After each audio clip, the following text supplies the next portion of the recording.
এমন এক সময় গেছে মুখে দাঁড়িয়ে রাখলে কোনো ছাত্র ভালো সাবজেক্টে চান্স পায় নাই। মুখে দাঁড়িয়ে আছে কোনো অফিসার, অথবা পাঞ্জাবি পায়জামা গায়েতে অথবা মাথায় টুপি রাখে, তার প্রমোশন হয় নাই। মাদ্রাসায় পড়েছে, ব্যাকগ্রাউন্ডে যদি থাকে যে মাদ্রাসা থেকে আলেম পাস, তারপর ঢাকা বিশ্ববিদ্যালয় থেকে অনার্স আনে, তাকে জয়েন্ট সেক্রেটারি থেকে বিদায়। আমার এক বন্ধু, আমরা একসাথে মাদ্রাসায় পড়েছি, আমার একটু জুনিয়র, তো জয়েন্ট সেক্রেটারি থেকে তারা বিদায় কেন?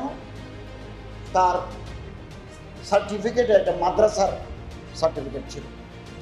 পরে আমরা এদিন সরকারিভাবে তাকে এডিশনাল সেক্রেটারি করে সম্মান জানিয়েছি। ও আমারে বলছে, আমার দেখা করতে আসছে, বললো তো আমার বন্ধুরা তো সচিব হয়ে গেছে। একটা কোয়াইট ডিসক্রিমিনেশন। একটা সুন্দর রাষ্ট্রে, বহুমাত্রিক একটা রাষ্ট্রে এই বৈষম্য চলতে পারে না।